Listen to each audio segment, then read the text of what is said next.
making her no-bake lazy lasagna. I'm not going to be lazy as I motorboat this dish. If you want to add a little bit of chili flake. I do. I like a chili. I like a chili. I like a chili. I like that it's a Parmesan. one pot. Like, you don't have to clean up a lot of stuff after this. Was that part of your intention, too? Absolutely. Make it I want all of my doable? dishes. I purposefully... Like, if you think I make it look easy, it's because it is easy. I want people to love being in the kitchen. Like your products. They're so gorgeous. You love being in the kitchen and looking at your beautiful products. Beautiful. I do. This is so incredible. Oh, my gosh. Yeah. Oh, my God. It's so so cheesy. comforting. Yes, Oh, so it's flavorful. so, like, it is. It's comforting. It's like a hug in a bowl. The flavors of it are so good. By the way, like lasagna. I was looking at our headshots from when we were my kids. God. I have 2 of them. Can I show everybody? Yes, if only if you show yours. I do. I brought mine too. Yeah. Okay, let's see. Oh, baby. Well, that's mine. You are so adorable. How old are you there? Oh, my gosh. Oh my God, you're so. I'm like 11 or 12 there. Wow. Look how gorgeous you are. Oh, my And then God. there's one of you like walking a sheep. Oh, my headshot. So I forget what those were called, but you had like a big headshot on one side and then the 4, so they could see you in different scenarios.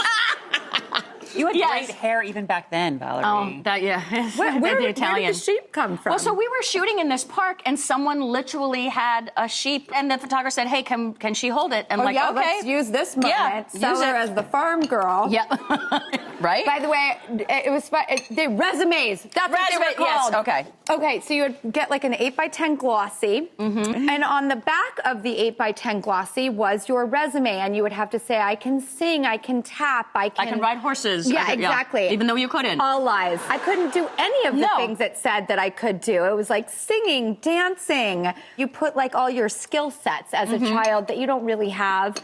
You can roller skate. You can skateboard. Exactly. And that got me in trouble because then I did a movie in London, something about Charles Dickens going back and forth in time. And I had to ride a skateboard. And it said that I could ride a skateboard. I'm like, oh my God, I actually have to ride a skateboard. So I did it, but I looked like a weirdo. Do you remember your very first job? And what was it? I think it was, oh yes, I do. It was a commercial for JCPenney's. Oh. How old were you? Like barely 12. Really? Yes, and I got the job because I actually fit in the clothes, which is ironic.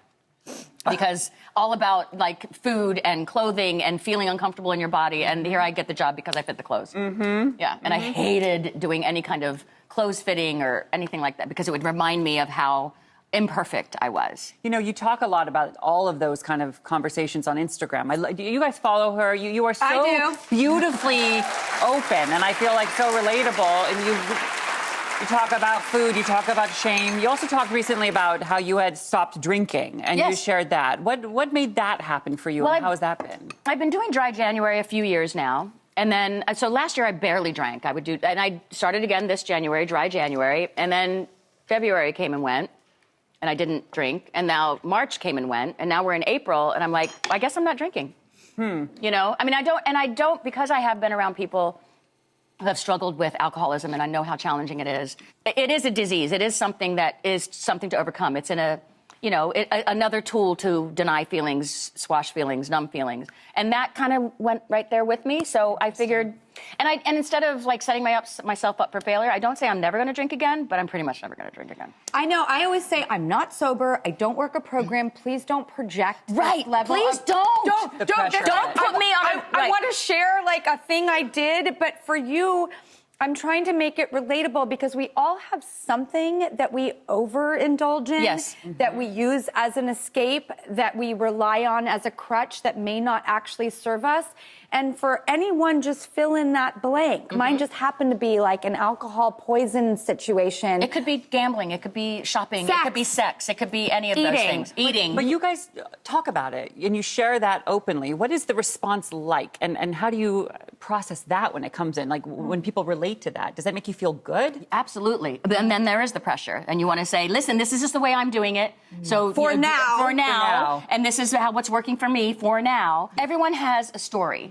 And when you hear other people's stories and how similar they are, you don't feel so alone. Yeah. And we can create as much input and outflow as possible. And as we navigate this new normal of social media, we'll find our way through it and our boundaries of feeling good and what we should let in and what we should say, that doesn't serve me, that doesn't feel right.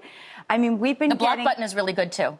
I love that block button, and I will block you. I don't care. This is my community. You are not welcome if you're going to be mean. Do it. That's a boundary. It's my boundary. That's a boundary. Absolutely. That's what And you learn, I know right? this is a really weird comparison, but like when you're a child actor, you get reviews. So I feel like we've been dealing with social media criticism our whole lives, and you just make a choice at some point of what am I going to let in and what am I going to believe and how am I going to navigate this? And I feel like we had good lifelong training for that. We did, didn't we? Yeah, so you find out what works for you and you do you and you be you and make life a safe space for yourself and hopefully others. And I love your attitude about we are all going to take really good care of each other and we will not allow negativity to rule. And you guys are doing that with this too. I mean, your show is so spectacular in that way. Yes, honey, you are spreading kindness, you're spreading good faith, you're spreading cheer, you're spreading what this world needs. And you're giving it out to everybody and you're getting it back. It's important. Thank you for saying that. And one thing that really brings everybody together is food and the privilege and the luxury of it. So everybody go and grab my new favorite cookbook, Indulge, because it is out now everywhere. And everyone in our audience is going to go home with a copy.